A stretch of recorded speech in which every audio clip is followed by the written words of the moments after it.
3 মাসে আমরা ডেটা দিতে পারবো যে 2026 নাগাদ কত কমে আসবে, 2027 কত কমে আসবে, একটা রোড ম্যাপ দেওয়া।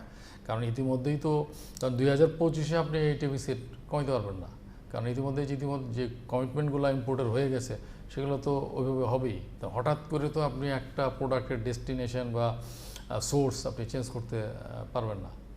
সো এইটাই তথ্য পদ্ধতি দিয়ে এবং উইথ লজিক বোঝাইতে হবে এবং একটা টাইম লাইনও দিয়ে দিতে হবে। আমরা যদি এখন বলি যে 2025 সালের মধ্যে ডেফিসিট কমে আনবো, এটা রিয়েলিস্টিক হবে না। তো তুলা আমরা সব মিলিয়ে ইম্পোর্ট করি প্রায় 4 বিলিয়ন, কখনো এটা বাড়ে কখনো কমে। এই বাড়া কমাটা মাত্র 10% এদিক ওদিকের মধ্যে থাকে। এটার কারণ হচ্ছে আমাদের ডিমান্ড কিছু চেঞ্জ হয় এবং তুলার দামের তারতম্য হয়। তো 4 বিলিয়নের মধ্যে মাত্র 360 মিলিয়নের মতো আমরা ইউএস থেকে ইম্পোর্ট করছি। প্রশ্ন যেটা আসছে এতদিন কেন করি নাই, একটা হচ্ছে প্রাইস, একটা হচ্ছে লিড টাইম। প্রাইস হলো 2 থেকে 3 সেন্ট পার পাউন্ডে ইউএস কটনের বেশি কম্পেয়ারিং টু আদার কটন। এখন যে প্ল্যানটা দেওয়া হয়েছে যে আমরা যদি ইউএসের কটনের warehousing, not bonded warehousing যদি আমাদের চিটাগাং পোর্ট অথবা পানগাঁও, নারায়ণগঞ্জ এখানে যদি আমরা করতে পারি এবং ইন্টারন্যাশনাল যারা মার্চেন্ট আছে, কার্গিল, এডিএম, এলডিসি, ওলাম, এদেরকে সুযোগ দেওয়া, সাথে একটা পলিসি সাপোর্ট দেওয়া। এনারা কিন্তু এলসি করে কটন আনবেন না, ওনাদেরই ইউএস কটনের ইউএস ওয়্যার হাউস থেকে বাংলাদেশের ওয়্যার হাউসে রাখবে। কটনরা আনবেন free of cost based on contract. কারণ এলসি করে যদি এদেরকে আনতে বলা হয় তাহলে কস্ট কিন্তু আরও বাড়বে। এখন আসেন যদি ওয়্যার হাউজিং যদি বাংলাদেশে থাকে তাহলে প্রাইস কেন কমে আসবে? এই জন্য কমে আসবে যে এখন ইউএসএতে কটন আনলে আমার সময় লাগে এলসি খোলা থেকে ঘরে আসা পর্যন্ত প্রায় 90 দিন, আর আমাকে নির্দিষ্ট পরিমাণ কটন ইম্পোর্ট করতে হয়, অ্যাটলিস্ট 400 টন 500 টন এরকম।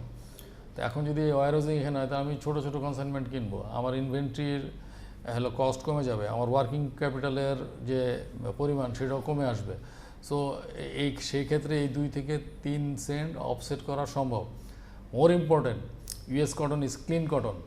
Process loss comparing to India and African cotton, process loss at least 2 থেকে 3% কম হবে। তো সুতরাং এইটা করা ভেরি মাচ পসিবল। এই 3 মাসে ট্যারিফ রিলেটেড যে চ্যালেঞ্জ আছে, 1 নম্বর হচ্ছে যে ডিটেলস ডাটা দিয়ে বোঝানো যে আমাদের ট্রেড ডিফিসিট যেটা আছে সেটা ইউএসের জন্য সিগনিফিকেন্ট না, নাম্বার 1। নাম্বার 2 হচ্ছে আমরা ট্রেড ডিফিসিট কমিয়ে আনবো কোন কোন কমোডিটি আমরা কি পরিমাণে ইম্পোর্ট করব।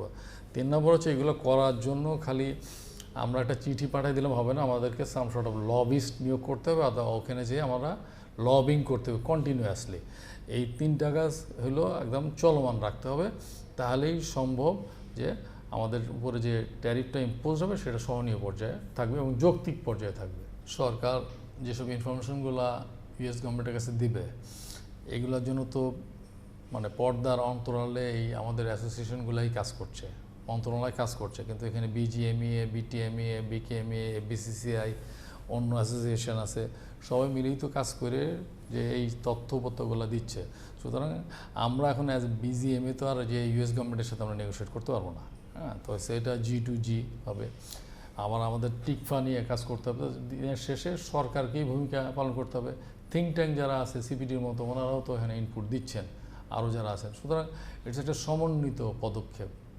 সেই পদক্ষেপের অংশ হিসেবে বিজিএমইর তরফ থেকে যেসব উপাত্ত তথ্য দেওয়ার কথা ইতিমধ্যেই দেওয়া হয়েছে। এন্ড অফ দ্য ডে সবার common interest, country interest, trade interest, individual interest. সরকার অর্থনৈতিক বিষয়গুলো নিয়ে বিশেষ করে আন্তর্জাতিক এই দেন দরবারগুলো, এটা একটা চলমান প্রক্রিয়া। পরবর্তীকালে যেই সরকার আসবে সেটা আবার এটা চলমান রাখবে, এটাই হলো জনগণের আশা। প্রত্যেকবারই যদি নতুন করে শুরু করতে হয় সব পলিসি, তাহলে তো আমরা সবসময় পিছিয়ে যাব।